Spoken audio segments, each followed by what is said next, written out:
Candice Ramos, a beauty queen turned actress from the University of the Philippines. Say hello to our audience, Candice. Hi, good afternoon po. Thank you for spending time with us. My name is Candice Ramos, and I'm Mela in the movie. She's working her way up the corporate ladder, and she's very much decisive about her career direction and about her life in general, which is so not me, but kinda trying to be like that in person. Hello, everybody. Thank you very much,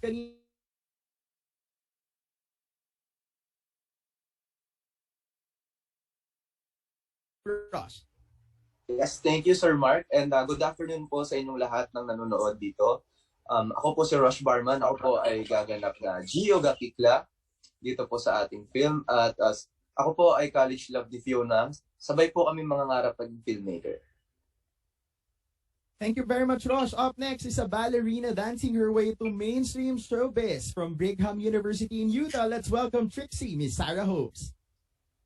Hello, everyone. Thank you for having us. I'm Trixie. I'll be playing Trixie. She is her character is straightforward of a woman. She knows what she wants, and she says what she wants, which is a lot like me. She's patient and understanding as well. And I hope you guys will want to get to know her more. Thank you very much, Sarah. Next is a theater arts major from UP Diliman, braving her role as Bea, Miss Pau Benitez. Hi! Hello! Salamat po sa pagpunta dito at paglaan ng oras para makilala kami at ang aming pelikula. My character is Bea. She is a very traditional woman.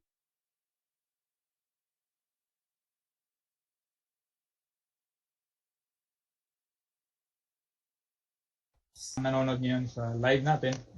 Bali ako po si Carlo. Ang character ko po sa pelikula ay Carlo din. Yung character na Carlo ay isang self-made na tao, isang negosyante, at parang lahat ng material na bagay ay nasa kanya na. At kung kaya't parang nag-decide siya one day, parang may kulang, no? And I think yun ang pag-ibig at yun ang kanyang journey sa pelikulang ito, ang pag-ibig. So, yun. Thank you very much, Carlo. Mula ulit sa UP Diliman, who took up theater arts, her skills land her the role of Kat. Let's welcome Miss Chloe Reyes. Hello everyone. Welcome to A Girl and a Guy Grand MediaCon. Thank you so much for having us. I'm Chloe Reyes and I play the role of Kat, and I think she represents all the girls who have more to them than what meets the eye. Thank you very much, Chloe. A character actor and commercial model from University of Asia in the Pacific who will surprise you with his portrayal of JP, Mr. Shaun Salvador. Hello, good afternoon sa everyone, sa press, and for everyone's watching online. My character's name is JP. Ako yung ka-Tinder date ni Fiona, yung character ni Alexa. And JP's just sweet, kind, boy next door. Seems to be perfect, but may twist. Yan. Abangan natin ng twist. Thank you very much, Son. At syempre, kailangan ipakilala din natin ang mga bida ng A Girl and a Guy. Our lead actor is taking up export management from CSB, dugong showbiz who wanted to create a legacy of his own. Let's meet Raf, Mr. Rob Gomez. Hi, Rob.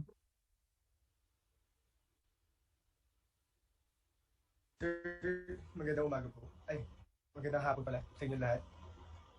Good afternoon, Rob. Diba, ikwento mo naman sa amin sino ang nire-represent ni Raf sa generation na ito? Raf is a very simple guy. He's trying to figure things out for himself.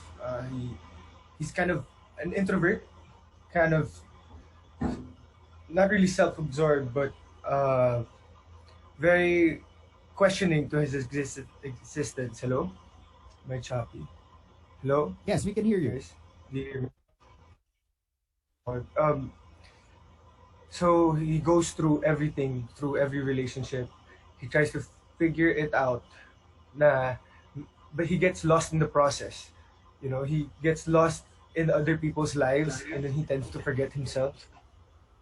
his own journey, and in the end, he learns. So I think everyone's Raf.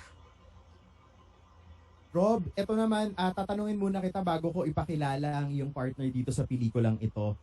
After mong gawin tong pelikulang to, sa tingin mo, ano ang masasabi ng pamilya mo about this? Natuwa naman po sila. They congratulated me. Everybody was supportive. They were shocked a little bit on the content, but they understood. And we're very excited for the next. Yan. Rob, ito, kadalasan ito yung gusto nilang malaman, and ito personal gusto kong malaman. Kung huhubaran kita ngayon, ano ang laman ng puso mo? Kaba o saya? Tell us why. Kaba o saya? I really can't pick on just one. I think it's more kaba and saya pa. Pero, yeah, sobrang kabado, pero sobrang excited din. Yan. Sobrang thankful. Yes, naghahalo-halo na yung emotions mo, di ba? Bago natin ipakilala ang ating lead actress na si Alexa, let's watch first the full trailer of A Girl and a Guy. Let's watch this. Inspiration for yung peg mo for this film? Madami. I never really understood this generation, and for me to be writing about this is quite difficult. I think I'm coming from reality entertainment where most of our employees are of the same age, and you're just surprised when you're in a meeting and you're looking at them browsing through their phones. And I only know about Tinder, and then eventually I found out about Bumble. Ano naman yung Bumble na yan, di ba? And being the tito that I am, I kept on warning everyone, but everyone's looking at me like, ano kami, tanga? Yung parang, and I hated myself for being judgmental about people going into dating apps, no? And then as I was aware of it, I started looking into my daughters, and also part of the soundtrack, yung Neneng B na yan came from my daughter na music. Surprisingly, I was looking for a song that I could use for the movie. Ang sinuggest, Neneng B, gusto ko ngang batukan eh. Pero hindi ko na nabatukan. Inintindi ko na lang na natuwa na lang sa, di ba? So, yun, I think that's where the curiosity came from. And I realized beyond that, all these years, ang tagal na, siguro starting 2012, 2013, everyone was asking me, do a rom-com. Sabi ko, ayokong gumawa ng rom-com kasi ang dami nang gumagawa niyan. There's a lot of people who are better than me who's doing those kinds of films. And when I got the idea for A Girl and a Guy, I realized, one, it's not a rom-com, but I wanted to explore that side of a younger set of people, no, na hindi ko pa na-explore. And I think it's also a way to, in terms of movies, it's also a way to show everyone what can be done other than boy meets girl, girl meets boy, the parents disapprove, they part ways, and then they see each other in another party 1 year later, and there's a possibility na maging sila, no? Because there's a lot of things that we discussed in A Girl and a Guy. Marami dyan yung, lahat ba tayo may the one? Wala na yan eh. Parang up to now, we're still stuck with the one. It's no longer about that, di ba? Ang daming backward thinking that we need to unwind about the kind of relationship movies that we're making. And I'm hoping, I'm not saying we're saying the best insight, but what I'm saying is there's another side to it that we can possibly present, and people might actually be would gravitate towards that insight as something real, as something that they can identify with.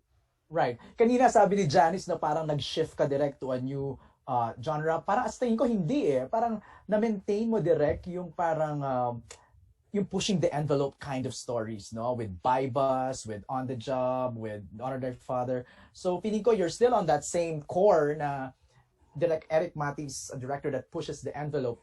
Pero diniscuss din ba dito sa film, direct, yung pagiging fluid ng millennials nowadays when it comes to relationship, that they don't see gender anymore? Yes, I think Alexa can attest to that in one part of the movie. No, you're gonna see how they deal with what they call an experiment of maybe I am for a partner with the same sex as I have, or maybe I'm with the opposite gender. No, I think that was also discussed because most of them are actually a lot. Hindi naman. Some of us here are also fluid, no? May I know from the cast who are fluid here? Hindi ako mag-out sa inyo, ha? Chloe, Sarah is raising their hand. We're still exploring. What's fluid? When you say fluid, you do not look at gender. You know, Yeah. I'm not just fluid, I'm also just still exploring. Sarah, same as Candice. I'm exploring and experimenting like what I really want. So yeah. Kaya pala nakarelate kayo it's a kaagad, great no? experience. Yeah. But it's Because a great men are experience. pigs. I think they should explore the other sex, the same sex, because men are That pigs. is true. That is true, direct. Men are pigs. Ay For nako, sure. alam nyo, kanina Also- nakikinig ako direct sa kanila kanina, gender is always an endless debate. So, hindi talaga yan matatapos. Yes, Talagang- so including with the exploration is education. So we keep also on checking out like studies about explorations and development on gender studies as well. Right. Ang napansin ko lang, Candice, Sarah, and Alexa, and Chloe, lahat ng mga girls ang fluid. Parang yung guys, wala. They're just quiet. What's up? In denial. Just cool lang, chill lang sila. Yeah, chill lang Ay sila. nako. Direct, maraming salamat. Thank you guys. Good luck. Salamat, to you. MJ. Thank you Salamat. so much po. Thank you so much. Thank you very much, MJ. Let's now go to Irvin Santiago from Bandera. Good afternoon. Good afternoon. Kay Direk po, sorry po, wala po akong video. It's okay. Mahirap yung net, ayan. Kay Go ahead, Direk Eric, ayan, ito po. Ano yung mga challenges na hinarap po ninyo while filming the movie, lalo na po ngayong pandemic? Well, if we were to talk about the pandemic muna, we had trouble when we decided, when Globe Studios, Reality, and Regal decided that we will produce this. The first thought was to go back to where we shoot comfortably, which was Baguio. Last year, I shot one film there. I just finished one for HBO just a few weeks back. So we thought we could just easily go back. But it was at the time that the Team Yap incident happened. So it was quite difficult to get into Baguio. So we were ready to cancel Baguio and look for another setting to put the movie in. But then eventually it died down and we got permits for several towns in Baguio where we could shoot them. So that's one. And of course, the kind of testing that we had to do, because there are some crowd scenes, we made use of Baguio people. We tested all of them. We had a party scene, we had office scenes. So lahat yun would entail PCR tests for everybody. But mainly, creatively, while shooting the movie, I think the main challenge was I was groping in the dark because I was relying on my cast to give a full picture of the kind of generation that they are. I think they're the cross section of the generation that I wanted to talk about in the film. Meaning, I had all these ideas based on the research that I made over the last 2019, 2020. But on set, I had to rely on them to ask them, would you grab his hand? Would you kiss him here immediately, or would you you know, I needed a more real reaction to certain situations that I just wanted to get out of my actors, applying it to their characters. I think yun yung pinakamahirap. I think this is the movie. By bus, I know how a drug dealer kills a policeman, or how a policeman goes into a raid. Alam ko na yon. On the job, alam ko na yon. Mga killers coming out of prison, alam ko how they would react when they get angry. Surprisingly, in A Girl and a Guy, the tough part is really understanding the psychology of this generation. And ang laki ng hiningi ko sa actors for asking them to handhold me in how I would depict each of their characters. And sobrang ganda ng nuance. I love it. And thank you, Direk. Last na lang po. Ano po yung pwede niyong ibigay na message sa lahat po ng mga mangnenega sa pelikula nyo, lalo na po yung mga moralista, Direk? Well, we are the age of social media made us all film critics, judgers, no? 'Di ba? Mahilig tayong mag-judge. Wala pa tayong napapanood. Ay, pangit 'yan. Ay, ba't ganyan? Ay ba't pag gumawa si Erik ng ganyan? 'Di ba? Nagugutom na siguro 'yan. Nagugutom din ako lagi. Pero but I want people to give this a chance. I want people to I know we're talking to a certain age bracket, but even people who don't understand this generation should really be the ones to be watching it. The parents, the teachers, because it's best that you know who you're dealing with. Kung gaano kasakit ng ulo itong generation na to, at kung gaano din sila ka-lost. No? Hindi lang sila nega. Kung gaano rin sila you'd feel for them, you'd respect how confused they are. And more than them understanding themselves, I think everyone else who has a set of principles and scruples should also give this movie a chance and watch it and understand it for what it is. Because I think if there are no real actors here, I think this could be a documentary because it's made to look like a documentary. Yung nakikita nyo sa trailer is just the tip of the iceberg. I can't show too much, but my problem is I can't also tell you how different the movie is in general, kung gaano sa kalawak, kung gaano kalalim, kung gaano ka expansive yung diniscuss niya about the generation. It all looks like, it's just people fucking each other, or it's people getting pissed at each other or meeting each other. It's beyond that. And I hope you get the chance to see it. I can't wait to show it to you guys. Thank you, Direk. Thank you po. Good luck po sa Salamat. Thank you, Irvin. I would like to remind the cast to mute themselves po habang hindi pa tayo natatanong. Let's now proceed to Miss Lea Salterio from ABS-CBN Entertainment Online. Hi, good afternoon, Direk. Hi, Lea. Nandito ka na. Nasa ABS ka na? Magkapit-bahay lang tayo. Oo nga. Working from home. Okay. Magkapit-bahay din tayo dyan. Yes, magkapit-bahay na tayo. Anyway, Direk, I don't know if you talked about this before. Did the cast have to go through an audition process before they were given their respective roles in this film? And how responsive were they when you offered them the roles that they were playing respectively?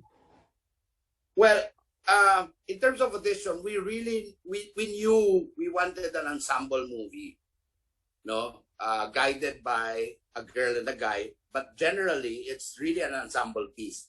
So the first requirement I had was I wanted everyone to look different from each other. Now, if it's a cross section of girls, then what kind of a girl? Sultry,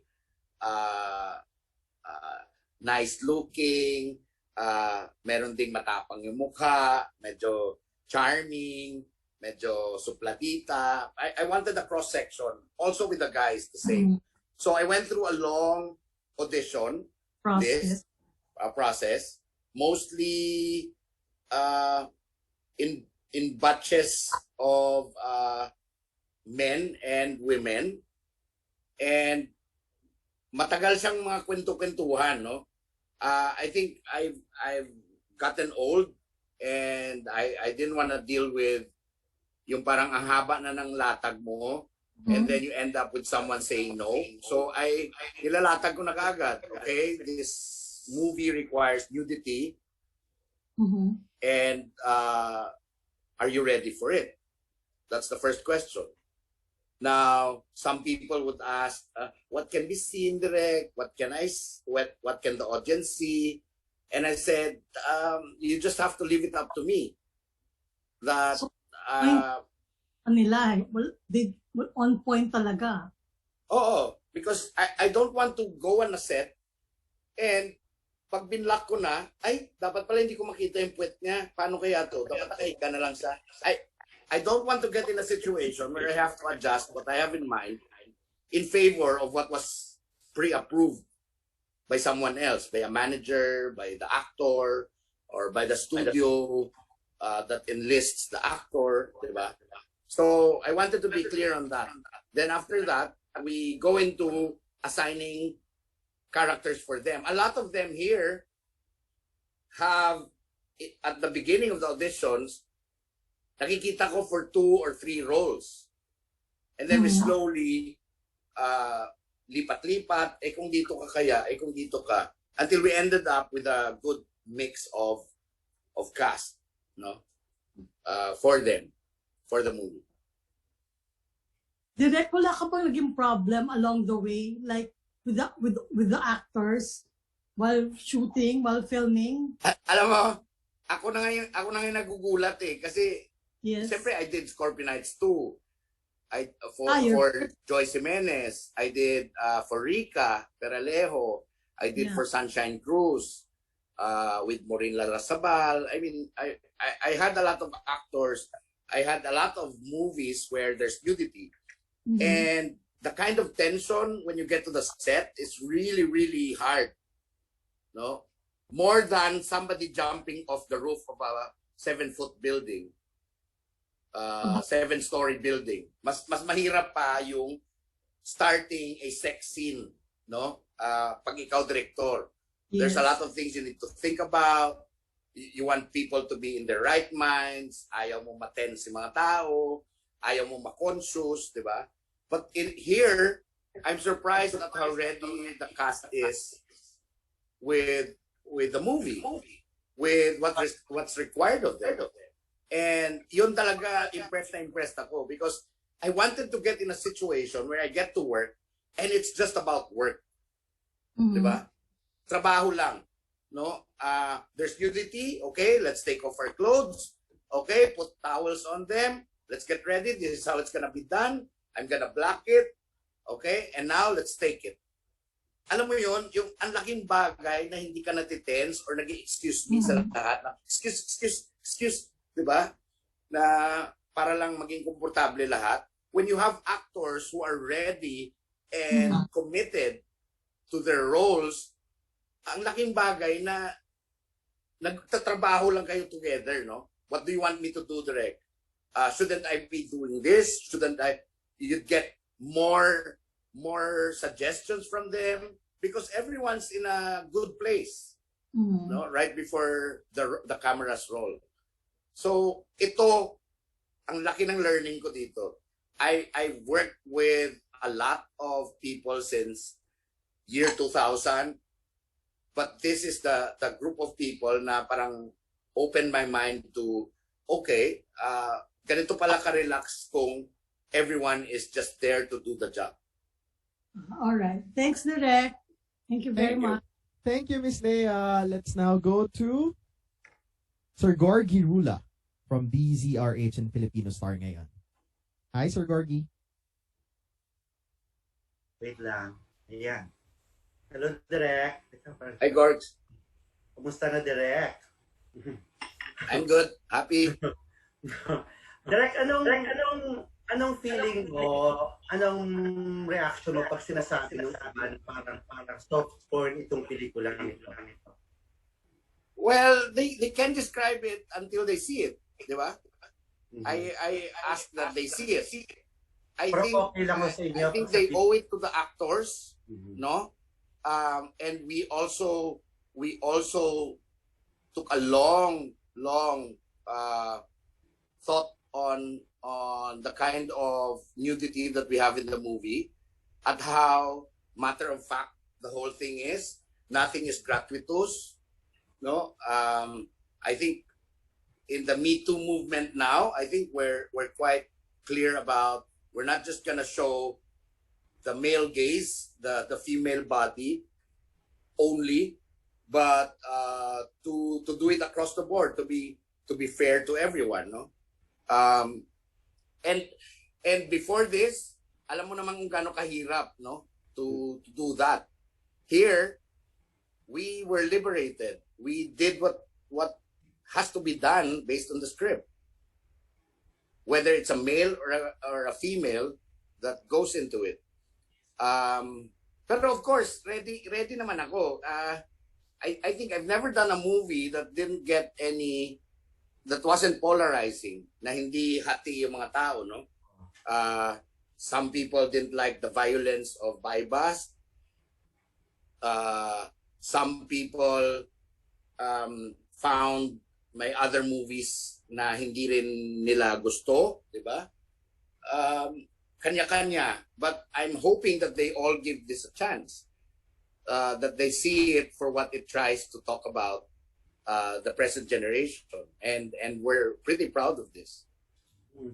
And may mga reaction ng ilang mga filmmakers, I don't know if you're aware of this, na dahil nga wala pa hong mga sinihan at digital pa lang, yun na nga, sabi nila, karamihan sa, parang nakaka-disappoint lang daw na karamihan sa mga pinapalabas sa digital, sa mga ganong apps, sa streaming sites ay parang soft porn na.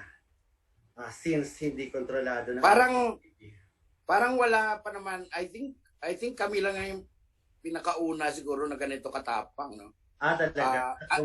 Except the BL. Ang BL hindi ko alam because hindi ko napapanood. Pero I think the BL is the one that's mga ano rin direct mga sexy din.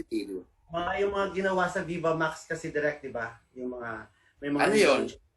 Sexy na mga stars din, mga AJ Rabal, sina Sunshine Gilmari, ay parang mga ano din, ganun ka-sexy din, kadun din katapang yung mga pelikula nila. Baka hindi kasing tapang ito. Talaga. Baka hindi kasing tapang ito. Sorry. Okay, sige natin. Parang hindi ko matatanggap na kahilera lang ng pelikula ko yung ganun katapang na pelikula. Sige, direct. Thank you. At to all the cast, sa mga bagets, curious na ako kasi parang iba na kanina nung nag-uusap kayo, parang iba na talaga yung language ninyo. Sa generation ninyo, yung Generation Z ba na tawag doon? Sa generation ninyo, sa relationship ba sa inyo, importante talaga ang sex? Sige. Unahin nating tanongin yan kay Alexa. Alexa, okay. Sabi ko na nafe-feel ko na ako yung unang tatanungin. Hi, Direk, and thank you po for that question. Honestly, well, you would think if you ask anyone that sex is important, I as a person, I am not, the type of girl who always asks for it. But something I learned in my previous relationship is it's not about whether you're that type of person na mahilig ka sa sex. It's about whether you have that kind of legitimate love for each other, that kind of connection, and how you show your appreciation for each other. And when that is clear cut and you don't doubt your worth or how much he loves you and how much he adores you, I think sex is just natural then. Hindi na siya pilit, wala nang pressure, wala nang nagtatanong. Everything is just natural and it's an act of love. So yeah, I think it is important. It's very important. But also, Gorg, before Direk. someone else answers it, Gorgie, sex is a beautiful thing. Yes, very, very much. Ako mahilig ako sa sex. So, Sabi ko na eh. diba? Parang Halata naman, Direk. Halata. Ano? Halata. Loko ka. Ayaw No, na I'm with you. Sex is a beautiful thing.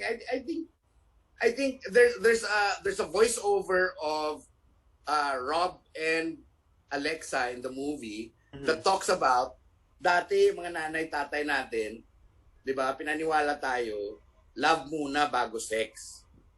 'Di ba? Pero paano 'yon kung hindi pala masaya yung sex? Yeah.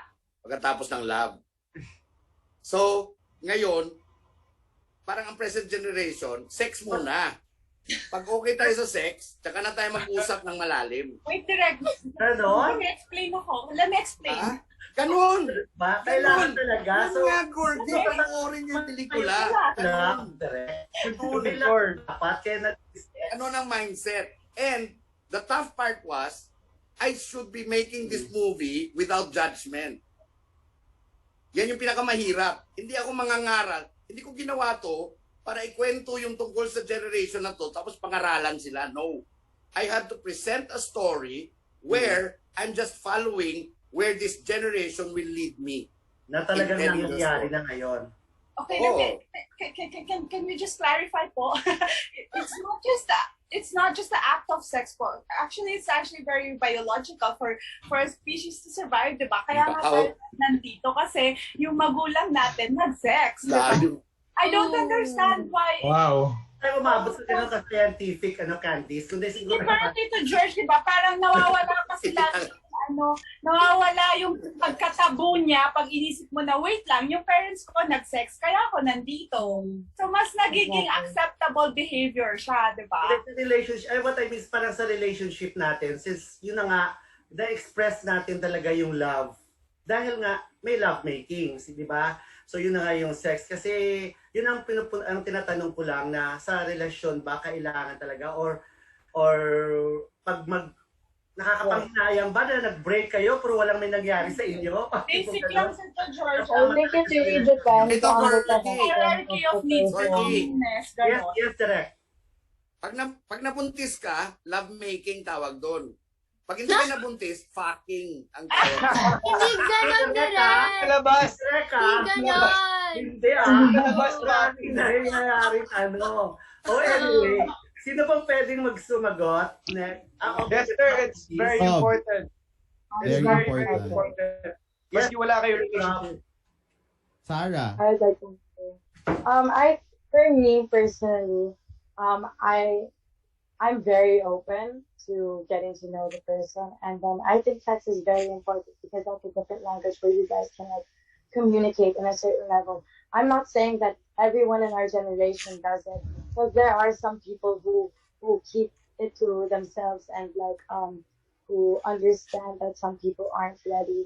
But it's just that mutual connection, that mutual understanding where you guys have that intimate conversation with everything. And I think it's very important. For me personally, I'm not saying that everybody has it, but for me, it is very important to have that connection with someone. Because if we don't have that connection first, parang medyo, paano tayo mag-uusap? I don't know, for me lang. Pero Sarah, your parents are open to that. Na okay lang sa kanila, na ang anak nila... I'm open. Okay. I'm sorry. I'm open with my mom about it. Of Okay. course, she's a very traditional woman. She's Filipino, but I also grew up with my dad, who is an American, and I grew up in the culture of being liberated, in a way, in a sense as well. So I kind of had both sides, and I saw what I can gain. I still have my morals as a Filipina. I'm proud to be Filipina, but I also take my liberated American genes and put it together, and I think it's just like a really great balance for me as a person and as someone who is sexually active in relationships. And I do talk to my mom about it. I'm honest with her. She doesn't. I'm sure she has her own opinions. Of course she does, but she respects my decision because I do tell her and I am open about it. Okay. Good. Okay. Yes, next. Sino pong susunod? May masasabihin pa? Who else who wanted to answer? Rosh? Kanina si Rob, merong gustong sabihin. Rob, meron ka daw gustong isundot na Yes, sagot. we wanna hear what the boys think. Meron pa gusto baka pwede ka nang sumundot. Nakapatay mic mo, Rob. Okay. Hi. I think it's very important. Very. Maski wala kayong relationship. Ganon. Wow. Wait. Diba? Tama ako, diba? Regular na sa'yo yan, Rob. Regular na sa'yo yan. Lumalabas po yung totoo, no? Lumalabas po yung totoo kay Rob na di bali na pong walang relationship, basta may sex, no? Pare-pareho lang naman tayo. It really depends on the person, I guess. It's very important, sir. What do you boys think? Shaun, what do y'all think? Son. Important, Rosh. diba? Roshan. Depende pa rin sa tao. Merong mga tao na mas gusto na may sex and meron naman na okay na sa walang sex. So, respect lang din kung ano. Ako, depende rin siguro sa partner. Siyempre, respect din sa partner mo. Son, ikaw? Naman, I believe that sex is important sa relationship. As long as, nasa right timing. And of course, parehong gusto ng both parties. Singit lang po ako, ha? Go, Alexa. Singit lang po ako. Very different yan sa character mo sa film, ha? Yun na guy, June 20. Spoiler. Yes, Tito Gorgie. Okay na. Kung meron pa, wala nang sasagot. Okay na ako. Thank you. Thank you, Tito Thank Gorgie. you. Thank you.